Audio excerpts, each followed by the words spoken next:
Today on Kwibuka Podcast, we hear details of massacres of Tutsi Adventist pastors and their families at the Seventh-day Adventist Church headquarters at Gitwe. Although they first started to arrive at the church on April 18, 1994, the first major attacks was on May 20, 1994. On the same day, over 470 women and children were killed at Duwane in the current Ruhango district.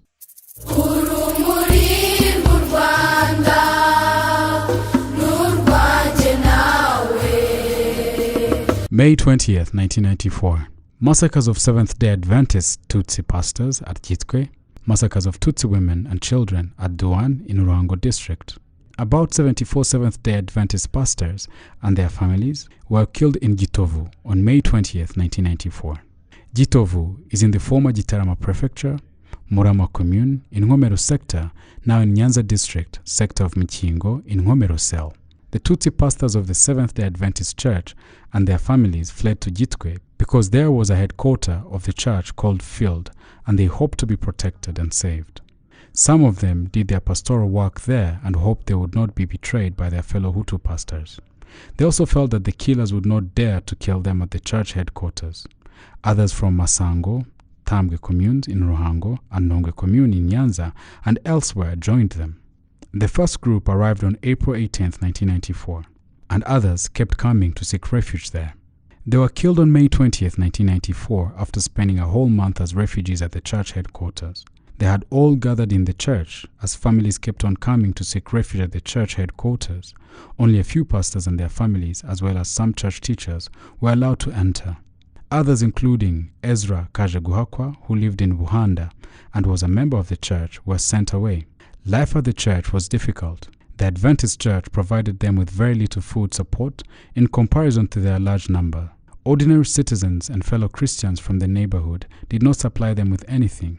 The little additional food support they got was from Tutsis also in hiding in the surrounding areas. On May 19, 1994, a day before they were slaughtered, Hutu pastors from different parts of the countries held a meeting at the church headquarters at Gitwe. The meeting was attended among others by treasurer of the church, Solomon Mayamaguru. On May 20th, 1994, all those who had sought refuge at the church were taken to Ngomero in Gitovu, where they were executed to avoid the shame of killing them at the church headquarters. Before taking them to Gitovu, the killers first shot the pastor, Nyanza Tutsi, who lived near the church headquarters and had remained in his house with his family.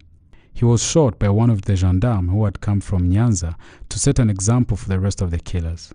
The Tutsi refugees were taken in a car that belonged to a Parents Association school called ASEPAG, École Secondaire de l'Association des Parents Adventistes de Gitwe. They also used a Hilux pickup truck belonging to Buzizi Gratien, who was a businessman living in Ngomero. A third car belonging to a Tutsi pastor, Amondru Nyanje, who was a leader at the headquarters and had fled to Ruhango, was also used. On their way to Gitovu, they were singing a song called We Are Going to Zion. They were taken by the Burgomaster of Murama commune, Rutiganda Jean Damascene, together with the gendarme from Nyanza. They had come to Gitwe after killing women and children at a place called Duwane in Murama commune. Upon arrival in Ngomero, a large number of Hutu civilians had gathered at the foot of Gitovu Hill and had been armed with traditional weapons, awaiting to kill Tutsi refugees from Gitwe. The refugees were slaughtered using traditional weapons including clubs, axes, machetes, etc. As some of the Hutu civilians were busy killing, others were burying the bodies in the trenches. The killings took place in the presence of the Burgomestre and the gendarme who had surrounded the refugees. Some of those involved in the killings included Damascene Rutiganda, the former Burgomestre of Murama commune, who was sentenced to life imprisonment in absentia. Erasto Sebuja, a pastor in Gitwe, sentenced to 19 years in prison before he fled.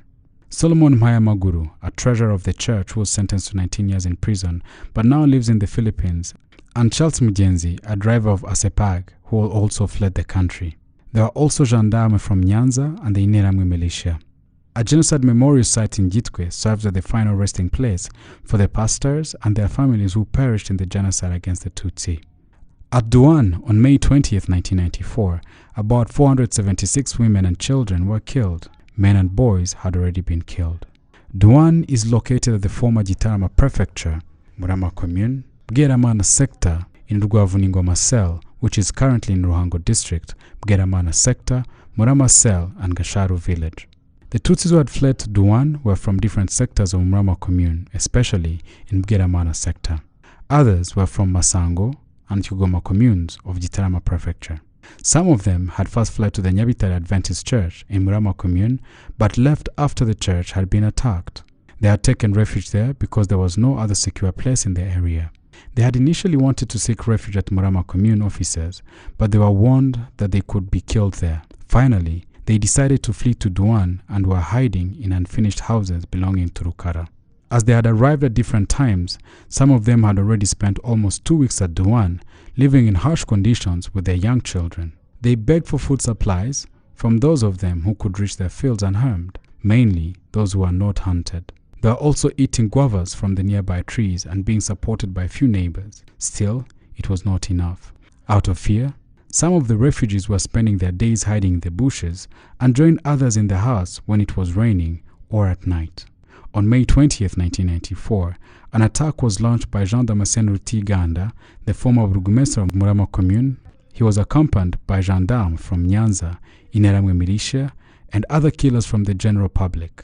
Before they were killed, the burgomaster had lied to them that he had come to hold a meeting to help find food supplies for those who had been hiding for a long time. This made even those who were hiding in the bushes come out and join the others. As soon as they entered into the house, Ineramwe militia and other killers began slaughtering them using traditional weapons while the gendarmes surrounded the house. After the killings, the bodies were dumped in holes that had been dug while making bricks for the construction of the house, which was serving as refuge. The bodies of the victims were later laid to rest in the Nkomere Genocide Memorial. The massacres were led by a burgomaster of Murama commune, Rutiganda Jean Damascene. He was also joined by gendarmes from Nyanza and the president of MRND in Murama commune, Ndungutse Anatole, who was also the inspector of schools in Murama commune. He was sentenced to life imprisonment and died in Nyanza prison.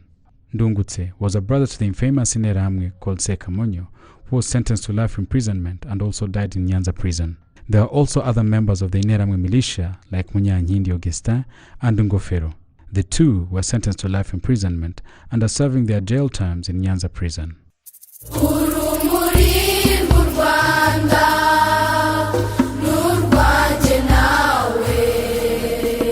Thank you for listening to another episode of Kwibuka Podcast. As always, make sure you leave us a review, sharing what you like about the podcast, and share with others who would be interested in listening.